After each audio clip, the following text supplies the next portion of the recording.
Do you also get pissed when your clothes gets wrinkled inside your backpack or in your luggage? And then the hotel doesn't have any iron. It's your favorite dress and you have no choice but to wear it even though it's wrinkled. You came here because you want to know if this wrinkle releaser is effective and worth buying. Let's find out!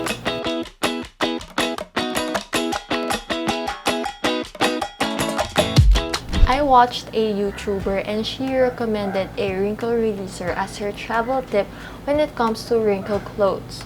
But unfortunately, I can't find that video, so I googled up and looked for brands that offers wrinkle releaser. But the only brand that has wrinkle releaser is Downy. But unfortunately, it's not available here in the Philippines, so I end up this brand, Theodore's home care product. And it's in 100 ml wrinkle releaser for 250 pesos. It's available in Lazada, Shopee, and Beauty MNL. I got mine in Lazada. The brand sells 100% pure and natural home care products. This product claims that it's perfect on the go and no time iron solution for wrinkled clothing. The ingredients of this product is distilled water, distilled white vinegar, grain alcohol, sodium bicarbonate, lemon, and lavender essential oils. I tried this product twice or thrice already, pero nung time na yon, konti lang yung gusot. Let's try this as super wrinkled clothing para malaman natin kung effective nga ba. For example, this is the clothes that you'll bring with you in your trip. And this is your favorite bottoms, and this clothing is really prone to wrinkles. Wrinkles? Wrinkles? Sa mukha? Anyway, this one is maraming gusot.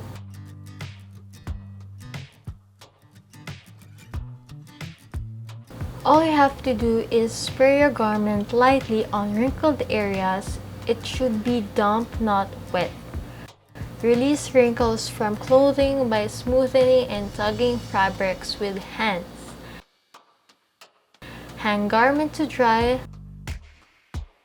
Hintayin lang natin guys siyang matuyo ng 10 to 15 minutes. Makikita natin kung effective nga ba. You should also take note that this wrinkle releaser is not for all fabrics. First thing is you should test it in a small hidden area, and then especially in silk because it may cause water stain or water spot. This product may also be used as an ironing aid to save time to smoothening our crumpled clothing while ironing. If you want me to try travel items, just comment down below the product or tag me on Instagram stories at I'm the Rare Mel. Bigyan ko na kayo ng update dito sa bottoms na to. 2 beses ko siyang time-lapse, 2 beses ko rin siya in-sprayan na itong wrinkle releaser. And I would say that it is effective. Kaya niyang maalis yung gusot, but it takes time. And maraming spray talaga yung magagawa mo. Sorry kung nagtatagalog na ako kasi hindi ko ma-express in English itong mga sinasabi ko. Ito pa lang yung 4th time na ginamit ko itong wrinkle releaser and ang dami ko nang nagamit agad. Ang mga nakikita ko pang cons dito sa product na to is this mist. Masyado siyang bulky. Kahit naka-travel size na siya, it's still bulky at talagang sasakop pa siya ng space sa bag niyo. So kapag tinransfer mo siya ng ibang container, hassle kasi dagdag time sa pag-transfer. Well, madali lang naman mag-transfer. Ayun, tsaka yung scent niya, maaamoy mo pa rin yung pagka-sour, yung pagka-asim nung vinegar. Kasi may vinegar siya, may lemon siya. So, maaamoy mo pa rin siya. Once na natuyo, hindi na overpowering yung scent nung lemon and nung vinegar. I would still suggest na mag-perfume pa rin kayo para confident kayo na hindi maasim yung damit nyo. Ang pwede nyo pang gawin guys, since it takes time sa patuyo, ang gagawin nyo the night before, mag-spray na kayo para kinabukasan, after nyo maligo, pwede nyo na siyang suotin and wala na siyang masyadong gusot. Well, itong ngayon, itong output natin, may mga parts pa rin siya na gusot, pero hindi na ganun siya ka-massive unlike kanina. This wrinkle releaser is really perfect sa mga mommies, sa mga on-the-go. Well, ngayon, sa panahon ngayon, hindi tayo makapag on-the-go. Pero yeah, for on-the-go people and mga travelers. Kasi yung mga travelers talaga, hindi kayang makapagdala ng steamer, ng iron, and hindi lahat ng hotels ay available ang mga pang-irons.